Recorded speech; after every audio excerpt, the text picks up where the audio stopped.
To start us off with this guide, I want to give a quote out by Sun Tzu, The Art of War. So, the saying goes, if you know the enemy and know yourself, you need not fear the result of 100 battles. If you know yourself but not the enemy, for every victory gained, you will also suffer defeat. If you know neither the enemy nor yourself, you will succumb in every battle. Now, the reason why I am sharing this quote with you is because apparently I don't understand myself nor the enemy. If you don't know yourself, evidently you will fall and crumble. Look at me. Just look at me. I'm falling off the map so frequently. Get to know yourself, get to know the enemies, and you will definitely win.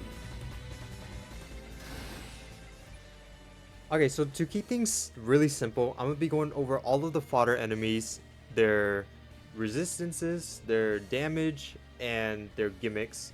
And then I'm going to go into the boss and explain everything that she does, mainly her attacks, how to parry them, how to dodge them, how to avoid them, and maybe some tips on how to fight Haruella.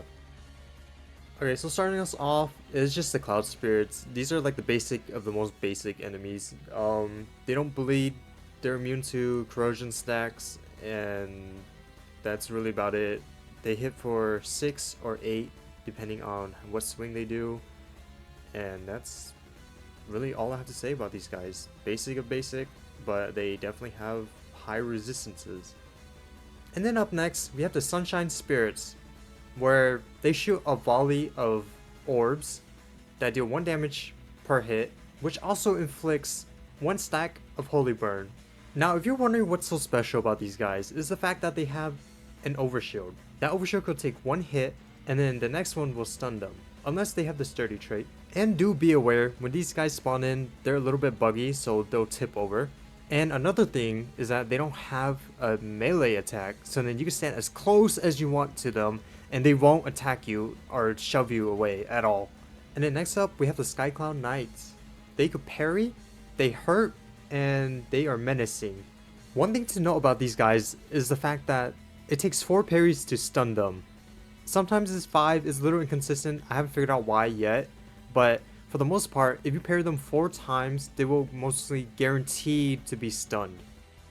As for how much damage they do, his thrust attack deals 10, his slash attack deals 2 instances of 5, equaling up to 10 damage total, and his overhead attack deals 12 damage. And I do want to note that this knight's behavior is similar to any other enemy that can parry in this game. So if you try to shoot a projectile from afar from it, they will most definitely parry it 90% of the time, as long as the enemy's not within mid-swing. Sometimes it is a little inconsistent where they won't parry. For the most part, do keep in mind that they will parry projectiles and sometimes to the occasional melee attack. Up next we have the Skycloud Mages. Their gimmick is that they deal 5 damage per wind orb with high knockback, so they try to knock you into the void, and when you get too close they put up an overshield of 2, where you're going to have to hit them an instance of 3 times in order to really damage them or stun them. And this is the part where I really want you viewers to just look. Okay, so the wind mages, when they're in this state, it takes them around 3 seconds to teleport while they have their overshield up. So you have about 3 seconds to damage them or stun them to prevent them from teleporting away. They're very similar to the Lightshine Spirits, where if you get too close, they don't really have a melee attack, so then you could get as close as you want to them without fearing them like knocking you back. Next up we have the Lightshine Blade Dancers. So these guys, they are a funky bunch of enemies that Herix has cooked up. So basically, their swords, they act as shields which reduce incoming damage, and then they can use those swords to deal damage as well, spinning them around them, and depending on how many swords they have built up at the moment, the damage per second can vary. When they have 4, they do a lot of damage, but when that number goes down, like 3, 2, 1, the DPS just drops and drops and drops per lost sword. And for a damage comparison, this is how much damage I do when they have their swords, and then this is how much damage I do when he doesn't have his swords. So It definitely does reduce damage to a certain extent, but I don't exactly know how much because I ain't doing all that math. Math isn't my strong suit. So, great enemy.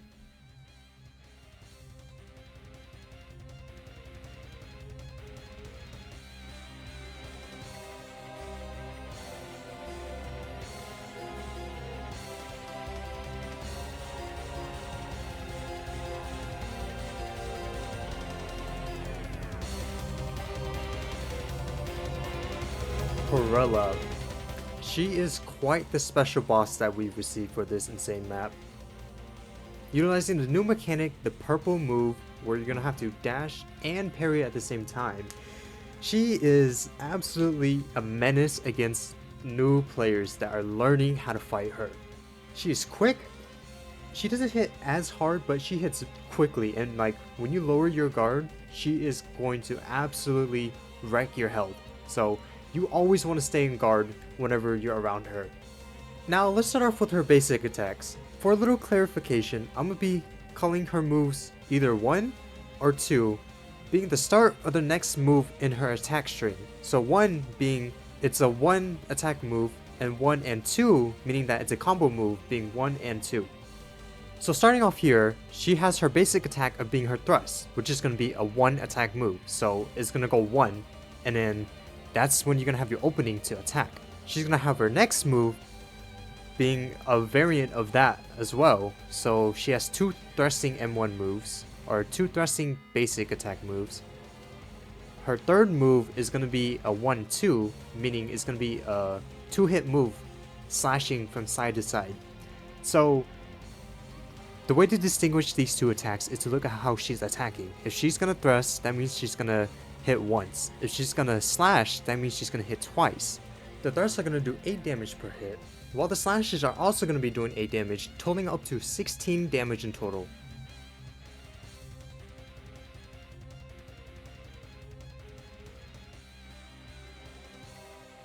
Moving on to her special attacks, I'm going to be within the phase 1 section of it as much as possible. If it doesn't change as much in phase 2, I am going to include it in here as well. So phase 2 attack, for the first one we have her 3 attack move. And something that I do want to note is that the parry timing is extremely similar to Artrezia's 3 spin slash.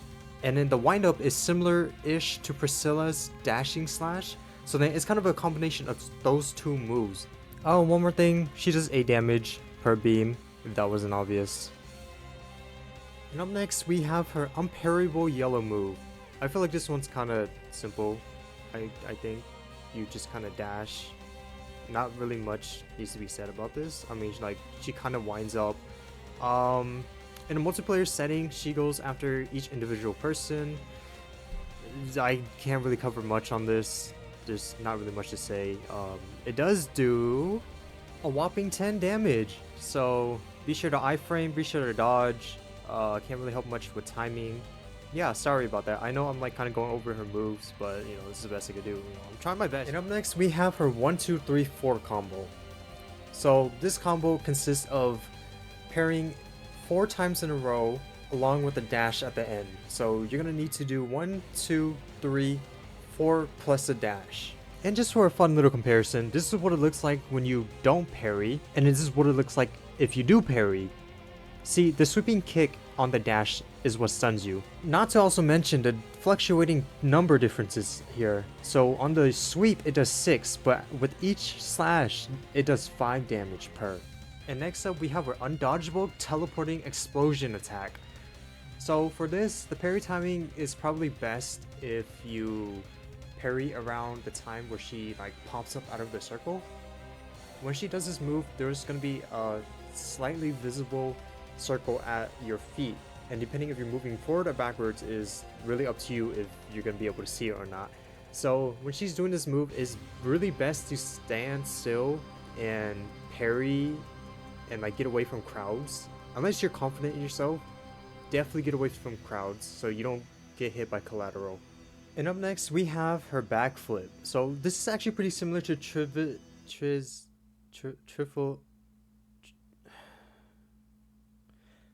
This is actually pretty similar to this guy's move where he throws his spear, except she does a backflip and it's an unparryable as well.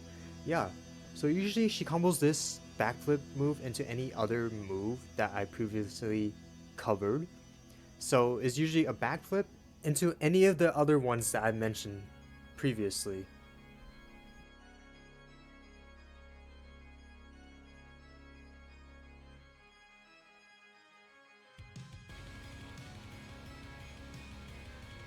Now we're heading into phase 2. This is where you want to be a little more keen. See, when she does her backflip, she adds in a guaranteed combo that she's gonna be teleporting to you. Along with her 4-hit combo, the 4 unparryable with the purple. Yeah, see, she's gonna be doing that teleporting undodgeable move guaranteed every single time. So you want to be on your toes, you want to be quick, you want to be keen, you want to be observant. So when you're fighting this boss, when she does the backflip, always be ready. When she does her 4-hit combo with a purple, always be ready. There's always going to be a follow-up move with those two moves.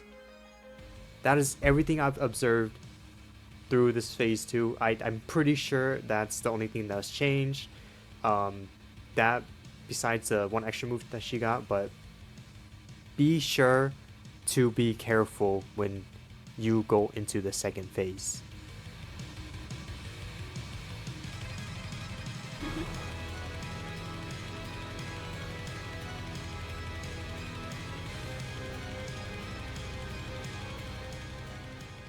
I'm gonna be real honest with you guys, this took me a hot while to learn. I'm just gonna go over of the attack pattern, because it's a set attack pattern each time that she targets you. It's quite fun actually once you learn how to parry everything. So let's break it down real quick. When she targets you, you know she's gonna target you because you see the big target on your avatar. And if you have your music off, there's just this subtle, subtle giggle, menacing little giggle directed to the target. And that's how you know she's gonna start this, like 5, I don't even know how many hits it is, maybe like 15 hit combo?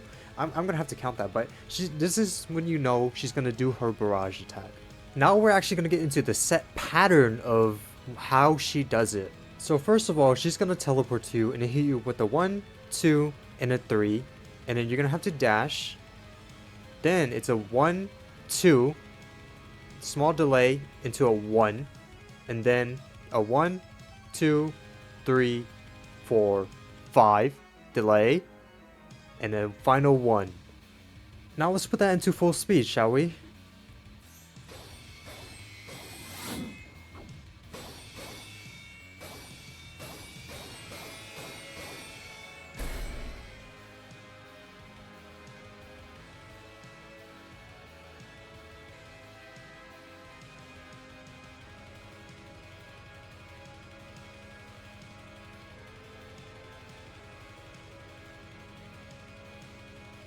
Also, one final thing about this attack is that all of the attacks besides the ending one do 5 damage. See, her slashes and pierces, they all do 5. The undodgeable, it also does 5. But that final last attack, it does a whopping 8 damage. Same thing as her basic attacks.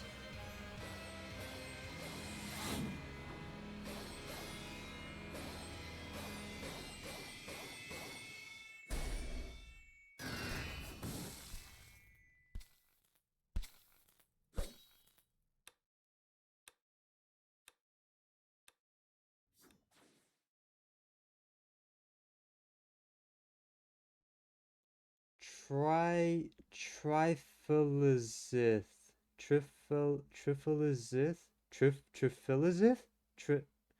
Trifel, trifil, trifel, tree, trifels, trifilizith, trifilizith? Trifilizith. I'm just gonna go with trifilizith. I don't care. I'm going with trifilizith, dude.